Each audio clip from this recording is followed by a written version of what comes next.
Assalamualaikum warahmatullahi wabarakatuh. Alhamdulillahi rabbil alamin, wabihi nasta'in ala umuri dunya waddin, wassalatu wassalamu ala ashrafil mursalin Sayyidina Muhammadin wa ala alihi wa ashabihi ajma'in. Subhanaka la ilma lana illa ma 'allamtana innaka antal alimul hakim. Rabbi shrah li sadri wa yassir li amri wahlul 'uqdatam min lisani yafqahu qawli, amma ba'du.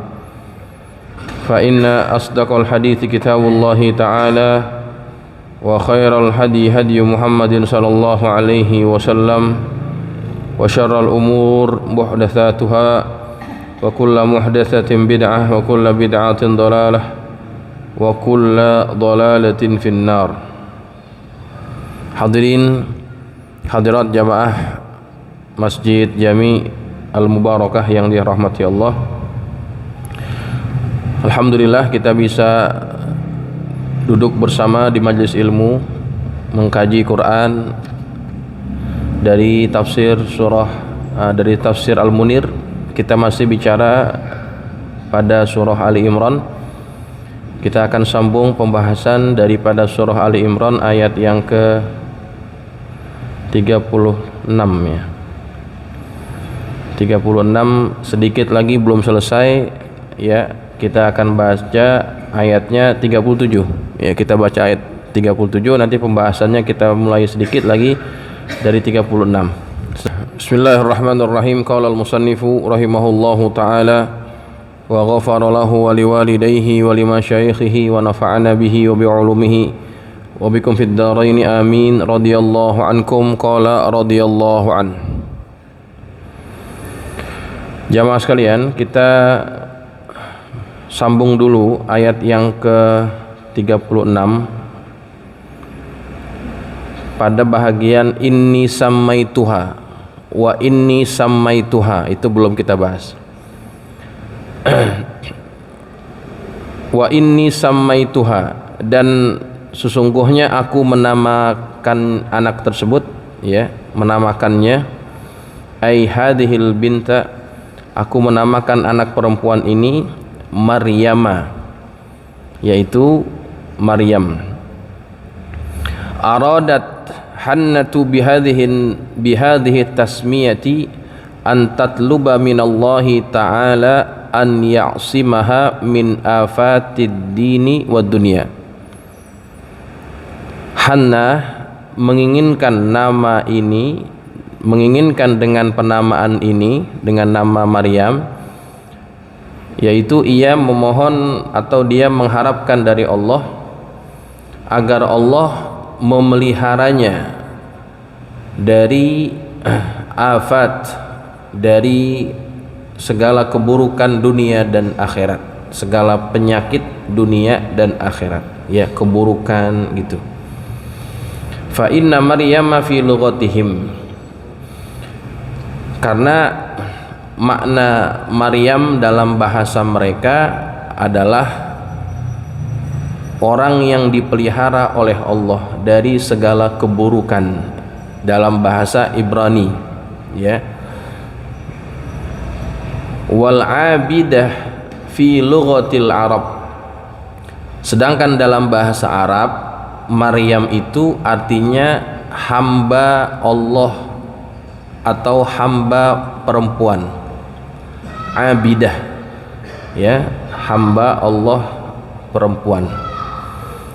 Nah, jamaah sekalian, ini tahapan yang selanjutnya setelah dia meniatkan atau menazarkan apa yang ada dalam kandungannya itu untuk menjadi pelayan Allah. Maka ketika sudah melahirkan, anak tersebut diberi nama dengan nama yang baik. Ini ajaran dari agama kita, menamakan anak dengan nama yang baik. Likulli syai'in nasibun min ismihi, setiap sesuatu itu punya bahagian dari namanya. Jadi kalau seseorang itu dinamakan dengan nama tertentu, maka yang dinamakan itu akan mendapatkan bahagian dari nama yang diberikan kepadanya. Maka kasih nama biar benar, Pak, dan artinya bagus. Ya, contoh Nabi kita Muhammad sallallahu alaihi wasallam. Beliau itu dikasih nama oleh datuknya, yaitu Abdul Muttalib. Abdul Muttalib menamakannya Muhammad. Ketika dinamakan anak Nabi Muhammad itu dengan nama Muhammad, orang-orang Quraisy itu bertanya-tanya, kenapa dinamakan dengan nama yang seperti itu, nama yang nggak biasa gitu ya. Belum pernah ada orang yang dinamakan dengan nama itu sebelumnya. Kata Abdul Muttalib, aku mengharapkan agar anak ini nanti menjadi orang yang dipuji-puji. Dipuji bukan karena sesuatu yang bersifat duniawi saja, tetapi dipuji dengan berbagai aspek yang ada pada dirinya. Nah, itu namanya Muhammad, orang yang banyak dipuji. Nah, jamaah sekalian, makanya kalau kita punya anak, kasih nama yang bagus dan panggil dengan panggilan yang bagus. Ada yang dinamakan bagus tapi panggilannya kurang bagus, Pak. Ya. Yeah. Orang Betawi itu paling pinter tuh nyingkat nama. Namanya bagus tapi panggilannya jadi kurang bagus. Namanya Sofia. Oh, namanya cakep. Sofia. Panggilannya apa, Pak? Encop. Ya. Namanya Abdul Qadir. Tuh, bagus. Namanya Abdul Qadir. Panggilannya apa?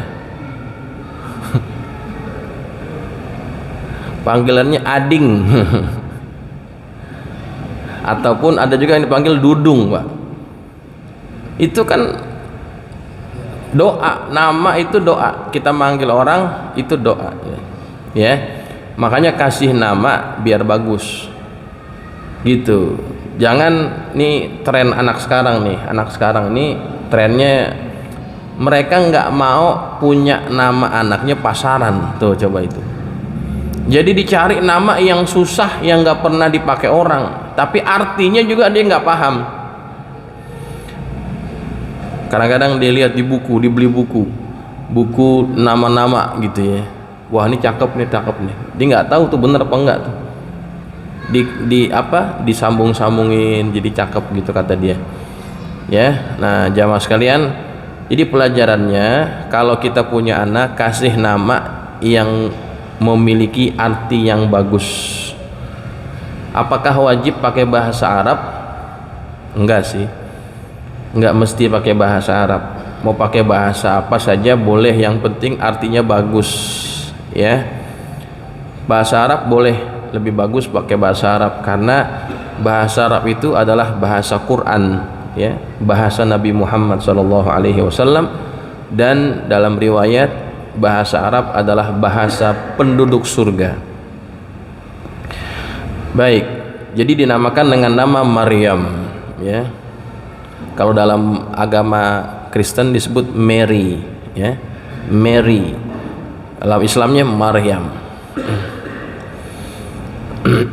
Wa inni u'idzuha bika wa dzurriyyataha minasyaitonir rajim. Dan sesungguhnya aku meminta perlindungan denganmu ya Allah untuk anak ini dan keturunannya dari syaitan yang dirajam, syaitan yang terkutuk. Dia doa tuh sama Allah, ai wa inni alji'u Maryam wa dzurriyyataha ila rahmatika wa ismatika wa alsaqa nafsaha wa auladaha bifadlika wa rahmatika minasyaitonil la'in. Yakni aku meminta perlindungan untuk Maryam dan keturunannya kepada rahmatmu dan penjagaanmu, dan aku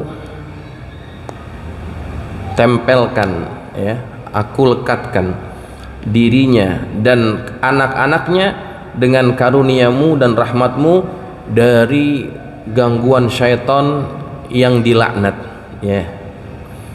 Nah jamaah sekalian, ini tahapan berikutnya. Kalau kita sudah punya anak, ya, doakan anak kita senantiasa. Jadi yang doain itu orang tuanya dulu. Jangan kita minta orang lain doain tapi kita nggak doain. Doa ibu kepada anak itu mustajab, ya. Ini jarang digunakan nih, jarang dipraktekin. Kalau ibu punya anak, doain selalu untuk anaknya. Seperti Maryam ini, inni u'idzuha bika wa dzurriyyataha minasyaitonir rajim. Ibunya Maryam minta kepada Allah agar anak ini dapat perlindungan, bukan hanya anaknya dan keturunan-keturunannya. Tuh jamaah. Jadi orang tua yang baik itu adalah orang tua yang senantiasa mendoakan anaknya, dan bukan hanya anaknya ini tapi keturunannya juga. Ini ungkapan yang menunjukkan bahwa si ibunya Maryam itu adalah manusia yang menyadari akan keterbatasannya. Dia sadar bahwa dia sebagai manusia nggak bisa melindungi Maryam ini secara sepenuhnya, Pak.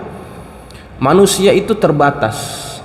Dia ada waktunya tidur, ada waktunya sibuk, ada waktunya sakit. Ketika dalam keadaan seperti itu, si ibu ini nggak bisa fokus menjaga anaknya. Maka jangan kita ini merasa kita mampu menjaga anak kita tanpa melibatkan Allah Subhanahu wa ta'ala. Orang tua yang baik adalah orang tua yang senantiasa dia mengkaitkan Allah Subhanahu wa ta'ala dalam usaha mendidik anaknya dan menjaga anaknya. Itu orang tua yang baik, jamaah sekalian. Ya, seringkali kita ini terlalu percaya dengan makhluk dan kita lupa minta perlindungan kepada Khalik. Kita pilih sekolah-sekolah yang bagus, ya, yang kita rasa ini bisa memberikan pendidikan yang baik buat anak kita. Itu bagus, tetapi ingat bahwa yang memberikan ilmu itu bukan gurunya. Yang memberikan kefahaman itu bukan gurunya, tetapi yang memberikan kefahaman Allah. Yang menjaga dia adalah Allah. Yang membuat anak ini bisa belajar dengan baik Allah. Yang menjaga dia dari segala keburukan Allah. Maka jangan lupakan Allah dalam usaha kita mendidik anak. Ini kesalahan yang banyak terjadi di masyarakat kita. Mereka jarang mengkaitkan Allah dalam usaha mendidik anak. Ya, jamaah, ini otokritik buat kita, ya, supaya anak kita ini benar jalannya. Ini ayat ini, Pak, sebetulnya nih langkah-langkah yang Allah ajarin kalau kita kepengen jadi orang tua yang baik, gitu jamaah. Maka kita bisa contohnya kepada orang yang sudah dipuji oleh Allah. Nih, gitu. Keluarganya siapa? Keluarganya Imran, gitu jamaah sekalian. Ya. Nah, pelajaran yang berikutnya adalah orang tua dalam mendidik anak, dia harus senantiasa menjaga hubungannya dengan Allah. Doa ini kan doa ya. Doa itu kan silah. Doa itu adalah penghubung antara hamba dan Tuhan, hamba dan penciptanya Allah Subhanahu wa taala. Penghubung, Pak. Jadi kalau kita mau membesarkan anak, mendidik anak, ataupun kita mau merawat anak kita, orang tua itu harus punya wirid, ya, harus punya zikir, harus punya silah, harus punya sesuatu yang bisa menyambungkan dia terus kepada Allah Subhanahu wa taala. Ya. Jadi jamaah, kalau kepengen punya anak soleh, ya, orang tuanya itu harus bener tirakatnya. Kalau bahasa Jawanya tirakat. Dia harus punya tirakat kalau kepengen anaknya jadi orang soleh. Iya. Kiai Maimun Zubair, beliau itu pernah menyampaikan begini.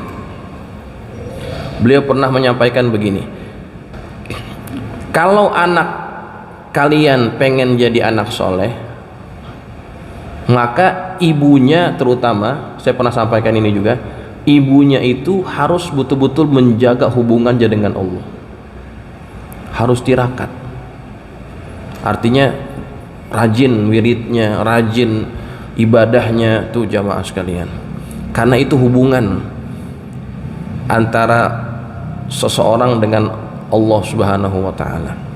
Ya. Maka kalau ini maaf ya. Kalau misalkan ada orang tua, terutama ibu ya, terutama ibu. Ibunya ini setiap hari yang difikirin adalah urusan dunia aja. Itu yang dikerjain setiap hari. Wiridnya kurang, ibadahnya nggak bagus gitu ya. Ntar lihat deh, anaknya itu biasanya nggak jadi orang yang soleh gitu. Kiai Maimun Zubair, beliau mengatakan begitu karena melihat bukti-bukti dari empiris. Abdullah bin Abbas itu orang alim, Pak. Abdullah bin Abbas orang alim. Sampai Nabi mendoakan dia juga sih, memang menjadi habrul ummah, tintanya umat. Tahu nggak kenapa dia jadi orang alim tuh, Abbas? Karena siapa namanya, Abdullah bin Abbas ini, karena bapaknya Abdullah bin Abbas dia menikah dengan seorang wanitanya cantik, bangsawan. Tapi kemudian setelah menikah dengan Abbas, ini wanita betul-betul menjaga ibadahnya kepada Allah, tirakatnya luar biasa, sehingga Allah karuniakan dia anak, yaitu Abdullah bin Abbas. Ya. Nah jamaah, ada juga yang disebut oleh beliau, Syekh Maimun Zubair pernah cerita, ada orang alim Pak, luar biasa, tapi anaknya nggak ada jadi orang alim. Anaknya nggak ada yang jadi orang alim. Saya nggak perlu sebut namanya ya. Ini ulama kalibernya kaliber dunia, punya darah Indonesia, alim, masya Allah. Tapi anaknya satu nggak ada yang jadi ulama, semuanya jadi bisnismen, pengusaha. Kenapa dia bisa jadi begitu? Karena dia punya istri itu juga pengusaha, ibunya pengusaha, ngurusin dunia hari-hari, anaknya ngikut ibunya, bukan ngikut bapaknya. Tuh jamaah sekalian ya. Jadi nah ini kunci nih, ini pemerhatian dari seorang ulama. Ini bisa kita jadikan pelajaran juga jamaah sekalian. Nah, ini sangat terkoneksi dengan apa yang sedang kita bahas. Kenapa Maryam jadi orang yang sangat luar biasa? Karena ibunya itu luar biasa. Ya, ibunya luar biasa jamaah sekalian. Makanya kalau ada ibu-ibu yang ngaji, ini jadi pelajaran. Ya, anak saya udah pada gede, nggak apa-apa. Jadikan contoh bagi anak-anak kita bagaimana kita menjadi seorang ibu yang baik. Walau bagaimanapun ibu akan senantiasa diikuti oleh anak-anaknya, gitu ya. Nah, jamaah sekalian, kemudian kita masuk pada ayat yang berikutnya. Fataqabbalaha rabbuha biqabulin hasanin. Kemudian Allah menerimanya dengan penerimaan yang baik. Yakni menerima apa? Menerima nazarnya Hannah untuk anak perempuannya ini. Bi an ikhtasallahu ta'ala Maryama bi iqamatiha maqamaz zakari fin nadar. Yakni Allah memberikan pengkhususan kepada Maryam dengan menempati kedudukan orang laki-laki dalam nazarnya. Walaupun dia perempuan kan, tapi Allah terima juga. Walam tuqbil untha qablaha, dan Allah itu tidak pernah menerima seorang wanita yang bertugas sebagai orang yang berkhidmat untuk Baitul Maqdis. Sebelumnya belum pernah ada orang perempuan jadi pelayan Masjid Al-Aqsa, nggak ada, baru kali ini. Aibian akhadhahallahu min ummiha aqibal wiladati qabla an tansha'a wa tasluhu lis-sidanah. Yakni ayat ini menceritakan bahwa Allah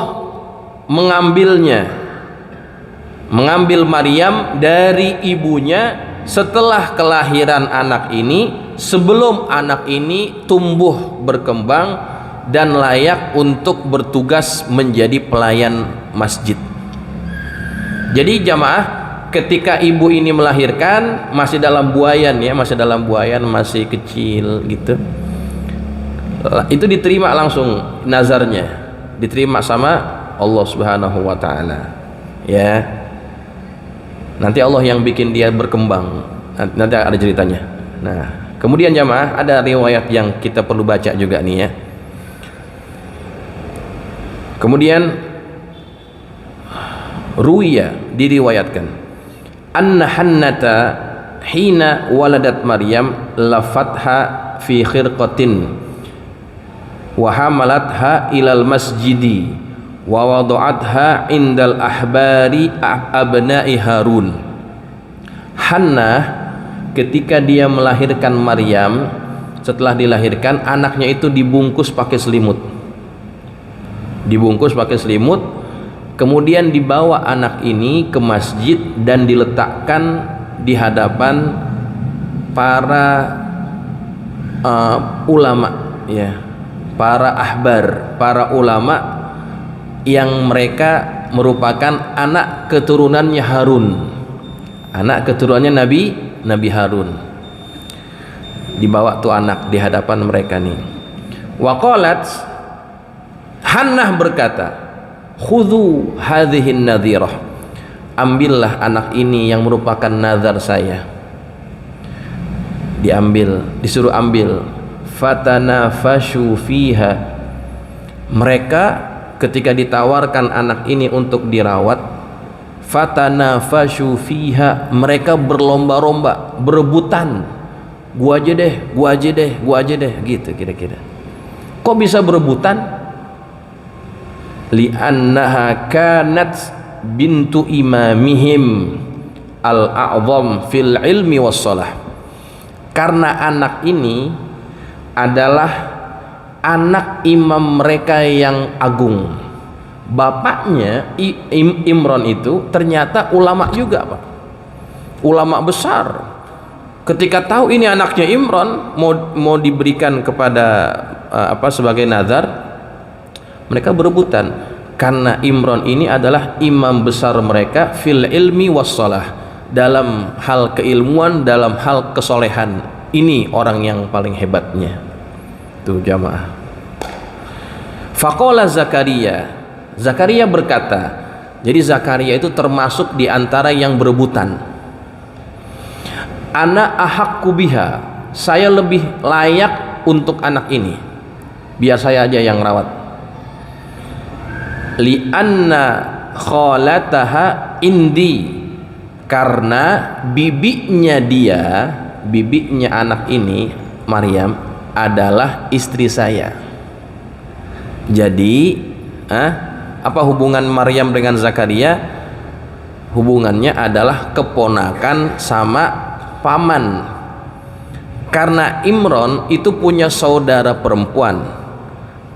Imran ini menikahi saudara perempuannya saudara perempuannya Imran ini dinikahi oleh Zakaria gitu. Jadi Imran sama Zakaria ipar gitu Pak, ipar. Kata Zakaria begitu, saya saja, saya yang lebih layak karena bibinya itu adalah istri saya. Faqalat al-ahbar, maka kemudian para ulama yang lain berkata, la taqul dzalika, jangan berkata seperti itu dong. Fa innaha law turikat la ahaqqun nas biha la ahaqqun nas biha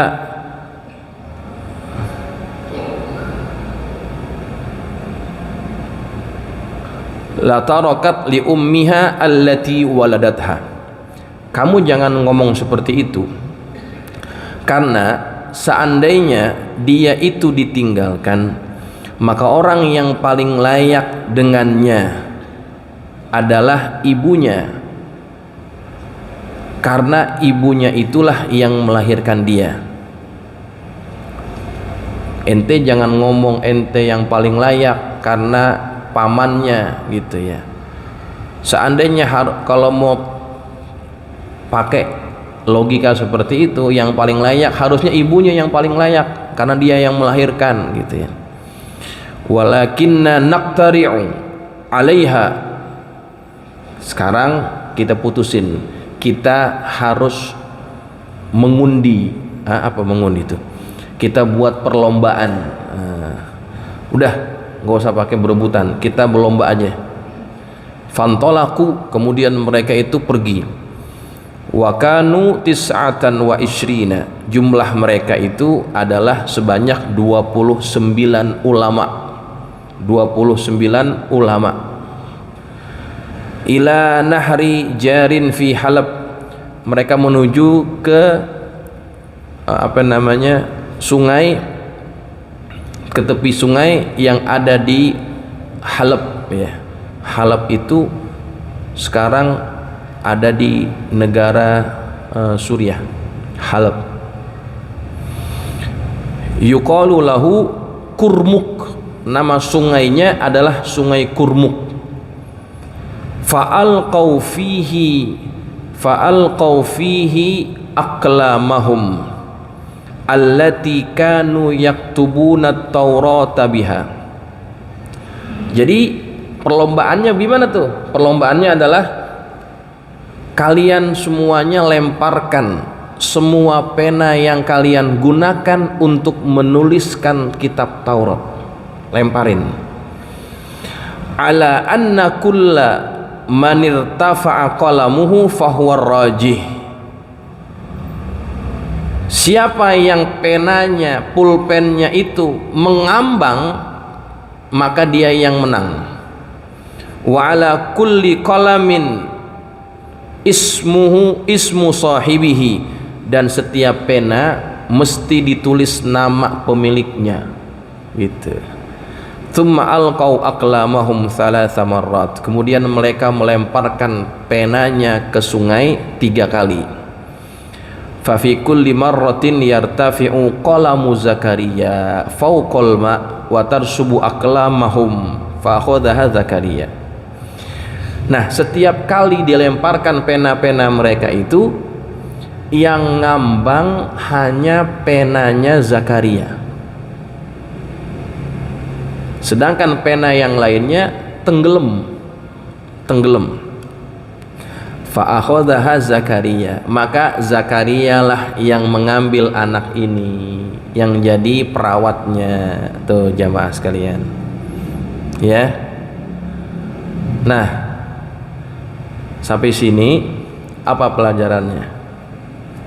Pelajarannya adalah kalau kita punya anak, ya, serahkan kepada orang yang tepat untuk mendidik anak kita, ya. Cari guru yang memang bisa dijadikan teladan dalam urusan agama, yang bisa menjaga dan mendidik anak kita ini, ya. Dikasih tuh anak oleh ibunya ke para ulama nih, dan yang dipilih oleh Allah untuk merawat Maryam adalah Zakaria. Kan yang bikin ngambang sama yang bikin tenggelam siapa, Pak? Allah. Allah pilih ini orang terbaik untuk merawat Maryam. Jadi pelajaran buat kita nih, kalau kita milih sekolah buat anak, contohnya ya, kita milih sekolah buat anak, cari sekolah yang pertama kita lihat siapa mudirnya, siapa syekhnya, siapa pimpinannya. Itu penting, Pak. Siapa gurunya, karena itu menentukan bagaimana nanti karakter anak kita, jamaah sekalian. Jangan terpana dengan bangunan yang megah, indah, fasilitas yang mewah. Itu jangan membuat kita jadi terpana, jangan dulu. Tapi lihat dulu figurnya, ulamanya siapa nih, kiainya siapa nih. Oh gitu. Kalau kiainya bagus nih, nah barulah kita masukin anak kita sekolah di situ. Gitu, Pak. Jadi ukurannya tuh ketakwaan, kesolehan, bukan fisik, ya. Itu pelajaran yang kita bisa ambil. Sampai sini dulu ya, kita sambung lagi insya Allah minggu depan, masih kisah yang sama, ya. Nanti banyak pelajaran yang kita bisa ambil tuh dari kisah ini, mudah-mudahan bermanfaat. Al-Fatihah. A'udzubillahi minasyaitonirrajim. Bismillahirrahmanirrahim. Alhamdulillahirrahmanirrahim. Maliki yaumiddin. Iyyaka na'budu wa iyyaka nasta'in. Shiratal ladzina an'amta 'alaihim ghairil maghdubi 'alaihim waladdallin. Bismillahirrahmanirrahim. Alhamdulillahirabbil alamin. Allahumma shalli ala sayidina Muhammad wa ala ali sayidina Muhammad. Allahumma anfa'na bima 'allamtana wa 'allimna ma yanfa'una. Allahumma zidna wa la tanqusna wa akrimna wa la tuhinna wa atina wa la tahrimna wa athirna wa la tu'thir 'alaina wa ardina warḍa 'anna. Allahumma inna nas'aluka bihaqqi Fatimata wa abiha wa ba'liha baniha iftah 'alaina wa 'ala auladina wa talamidana futuhal 'arifin faqihna wa iyyahum fid din warzuqna kamal al-ikhlas wal yaqin. Allahumma arzuqna fahman nabiyyin wa hifzal mursalin wa ilhamal malaikatil muqarrabin birahmatika ya arhamar rahimin. Allahumma ja'alna minal ladzina yastami'una al-qawla fayattabi'una ahsanah. Wa sallallahu ala sayidina Muhammadin wa ala alihi wa sahbihi wa sallam walhamdulillahi rabbil alamin. Wassalamu alaikum warahmatullahi wabarakatuh.